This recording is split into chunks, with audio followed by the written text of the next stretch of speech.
ഇന്ത്യയിലെ ആദ്യത്തെ vertical lift rail പാലമായ Pamban പാലത്തിന്റെ പരീക്ഷണ lifting rail Vikas Nigam limited വിജയകരമായി പൂർത്തിയാക്കി. ദക്ഷിണ റെയിൽവേക്ക് വേണ്ടി പദ്ധതി നടപ്പാക്കുന്ന RVNL കഴിഞ്ഞ ദിവസം രാത്രിയാണ് ആദ്യ പരീക്ഷണം നടത്തിയത്. അടുത്ത 10 ദിവസത്തേക്ക് ട്രയൽ തുടരും. അതിനുശേഷമായിരിക്കും പാലം പൊതുജനങ്ങൾക്കായി തുറന്നുകൊടുക്കുന്നത്. പ്രധാനമന്ത്രി നരേന്ദ്രമോദി നേരിട്ടെത്തി ഉദ്ഘാടനം നിർവഹിക്കുമെന്നാണ് റിപ്പോർട്ട്. വിള്ളലുകൾ കണ്ടെത്തിയതിനെ തുടർന്ന് 2022 ഡിസംബറിൽ അടച്ച 110 വർഷം പഴക്കമുള്ള കാന്റിലിവർ പാലത്തിന്റെ പകരമാണ് പുതിയ പാലം. 1914 രാമേശ്വരം പാമ്പൻ പ്രദേശത്തെയും രാമനാഥപുരം ജില്ലയിലെ മണ്ഡപത്തെയും ബന്ധിപ്പിക്കുന്ന ഈ റെയിൽവേ പാലം തുറന്നത്. കപ്പലുകൾ വരുമ്പോൾ തുറന്ന് അടയ്ക്കാനുള്ള തരത്തിലാണ് പാലം രൂപകൽപ്പന ചെയ്തിരിക്കുന്നത്. 1988 ഒരു സമാന്തര റോഡ് പാലം നിർമ്മിക്കുന്നതുവരെ മണ്ഡപത്തിനും രാമേശ്വരത്തിനും ഇടയിലുള്ള ഏക കണ്ണിയായിരുന്നു ഈ പാലം. 5 വർഷം മുമ്പ് പാമ്പൻ പാലത്തിന് നടുവിൽ കപ്പൽ ഇടിച്ചതോടെയാണ് പുതിയ പാലം നിർമ്മിക്കാൻ തീരുമാനിച്ചത്. 2019 പ്രധാനമന്ത്രി തറക്കല്ലിട്ട് പുതിയ പാലത്തിന്റെ നിർമ്മാണം ആരംഭിച്ചുവെങ്കിലും കോവിഡിനെ തുടർന്ന് പണി നീണ്ടുപോകുകയായിരുന്നു. പുതിയ പാലത്തിന് സമുദ്രനിരപ്പിൽ നിന്ന് 22 മീറ്റർ വരെയാണ് എയർ ക്ലിയറൻസ് ഉള്ളത്. പഴയ പാലത്തിന് 19 മീറ്റർ ആയിരുന്നു. ദക്ഷിണേന്ത്യയിലെ വിനോദസഞ്ചാര കേന്ദ്രങ്ങളിൽ ധനുഷ്കോടിക്കും രാമേശ്വരത്തിനും സവിശേഷ സ്ഥാനമുണ്ട്.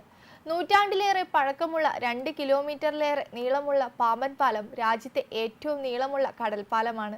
നിരവധി ചരിത്ര മുഹൂർത്തങ്ങൾക്ക് സാക്ഷ്യം വഹിച്ച പാലമാണ് പാമ്പൻ പാലം. 1915 തുറന്നുകൊടുത്ത ഈ പാലത്തിലൂടെയാണ് സിലോണിലേക്ക് ഇന്ത്യയിൽ നിന്നുള്ള യാത്രികർ പോയിരുന്നത്. ഇന്ന് രാമേശ്വരം വരെയാണ് തീവണ്ടിയെങ്കിൽ അന്ന് ധനുഷ്കോടി വരെ തീവണ്ടി എത്തിയിരുന്നു.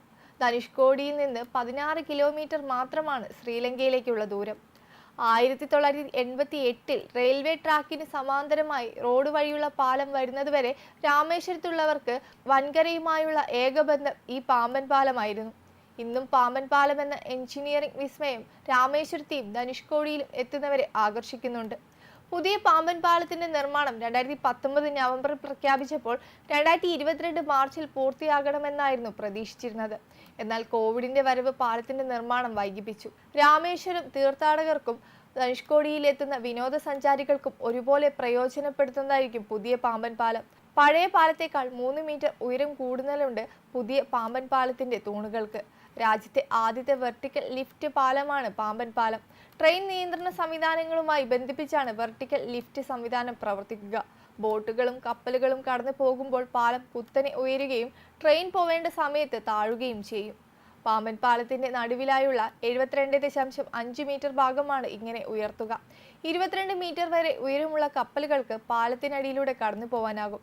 18.3 മീറ്റർ അകലത്തിലുള്ള 100 തൂണുകളും നടുവിലായി 63 മീറ്ററുള്ള നാവിഗേഷൻ സ്പാനുമാണ് പുതിയ പാലത്തിനുള്ളത്. പുതിയ പാമ്പൻ പാലത്തിന്റെ പണി പൂർത്തിയാവുന്നതോടെ പാമ്പൻ ദ്വീപിലേക്കുള്ള യാത്രകൾ കൂടുതൽ എളുപ്പവും സുരക്ഷിതവുമാവും. വെബ് ഡെസ്ക് കർമ്മ ന്യൂസ്.